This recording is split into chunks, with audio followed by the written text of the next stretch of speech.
Hey everyone, it's Dennis Wood from Cinevate here for another informational Cinevate Video University session.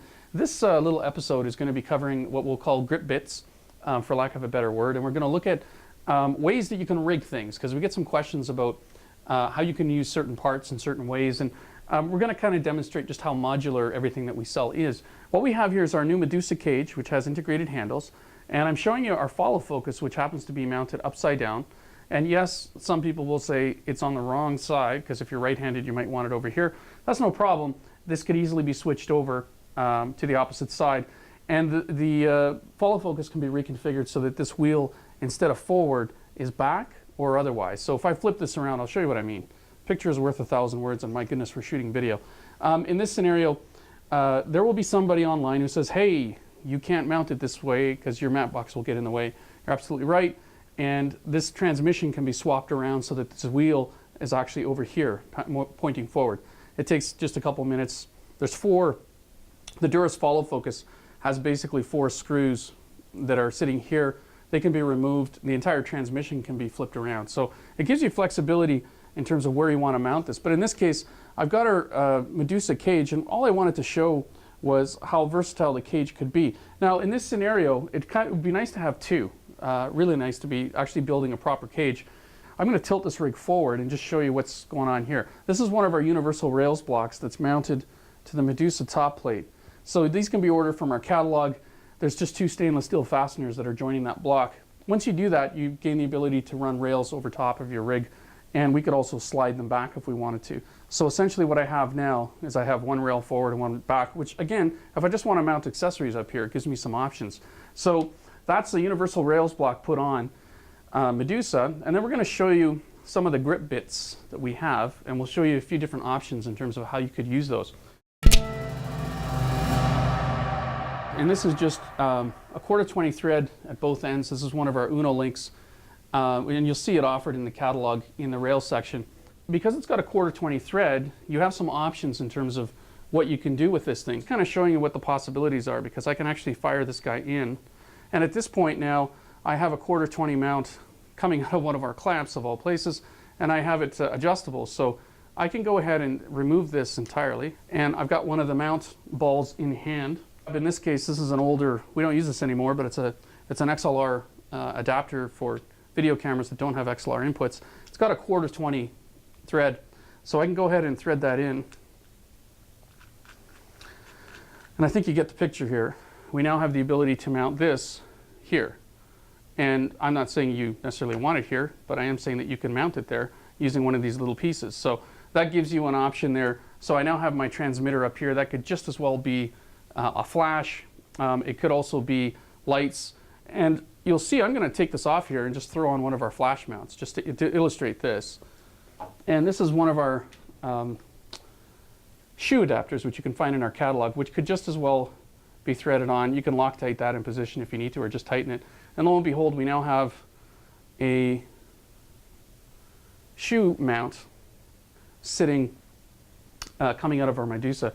And again, there's a few more options for these types of things, because you'll see this other little grip bit in the catalog. It'll be priced a bit more because it includes this piece right here.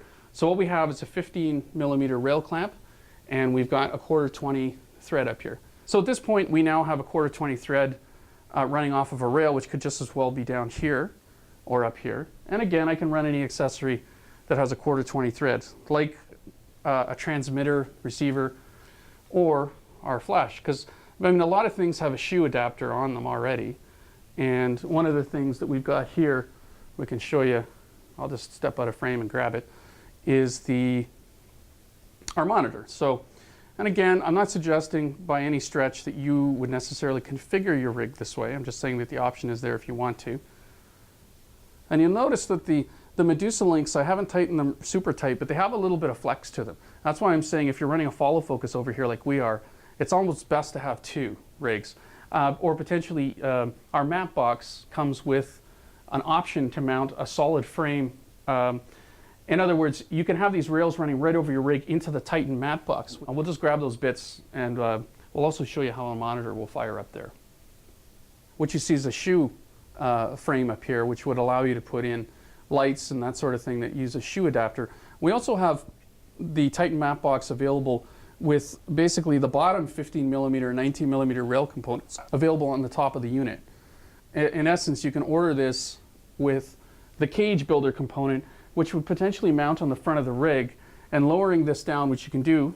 You have a lot of flexibility over the Medusa cage. You can run these rails forward into the hole. So in other words, you now have a solid point of attachment here and here, and a swing away map box to boot. So it gives you some options in terms of building a cage.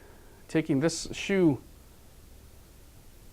cold shoe adapter, if you like, off the rig, I'm now presented with a nice little 1/4-20 stud, and I can go ahead and screw that on here. I just loosen off the link so I can freely rotate the ball into place. And what you probably want to do in this scenario is, you may fasten the ball onto the monitor more or less permanently and just leave it there, so you're not faced with this little challenge in the field. But there you go. You've got the Cinevate monitor with our nice little grip bit, and it's now mounted in place. And you get the idea. You can mount this down here, to the right or the left. We just chose to mount it on top of Medusa because it's easy to see how everything works. So there you go, Grip Bits 101. So the situation may arise, we're showing some of our grip parts here, which generally have 1/4-20 threads, and it's easy to adapt a 1/4-20 to a 3/8 by using a thread adapter. But what happens when you don't have threads? The transmitter that's receiving this audio right now strangely doesn't have a 1/4-20 mount, so it's always a bit of a pain. And the solution is to use the grip clamps that basically we have available in our catalog. And what they do is, and I'm holding the top part of Medusa here, where these clamps would work. These also work in our original cage, which has the same, it has a larger top bar, which is wide enough to support a fairly large laptop. In my case, a full-size laptop with a 17-inch screen. In this case, we've kind of made the clamps adjustable, and you can slide them back and forth and reconfigure them underneath as well. So we can move these to get a wider stance if required on the bottom of the unit. And again, you see the mounting points for one of our 1/4-20 blocks as well as the 3/8 thread. So we've got our Uno here. And again, we'll just give you a little example of how one of those grip bits could be used, because it's a single rail system. And like everything, we have 1/4-20 threads that are kind of hiding. For example, there's one right here that's used, these are multitask parts. So this grip bit on the Uno, again, gives you the option, for example, to mount different hardware running right out the side. That gives you, you now have a mount sitting on the edge of Uno. And if, for example, I wanted to be able to take my camera off but not carry the audio gear with it, again, if I'm using a small mixer or preamp, it gives me the option to mount it here. And this is going to be a bit of a dog's breakfast to cable here when I get this wrapped up. But let's just assume that we've got that in place. And it now gives me the option to reconfigure that mixer and put it in a place that's not going to be a problem for me. So I may want to have it mounted underneath as a counterbalance for the rig, so that when I'm shooting and potentially I've got my follow focus here, again, you've got a transmitter that's out of the way, and you can take your camera off without attaching the transmitter to it, which a lot of people may want to do for still shooting. So again, with the people out there doing fusion, we kind of want to give them a video rig that can be quickly disengaged and and give them the camera hands-free to use for stills. So there you go. We'll call that Grip Bits 101 with Cinevate. And if you have more questions, I would encourage you to present them to us, and we'll certainly shoot some more video if it's appropriate. So thanks so much, and please visit us at Cinevate.com if you have further questions. We're here 9 to 5 Eastern Standard Time, Monday to Friday, and we have people basically who are there to answer phone and take care of emails, usually within either instantly or within the hour in terms of email. So I hope you found that useful, and we'll see you on the next episode of Cinevate's Video University.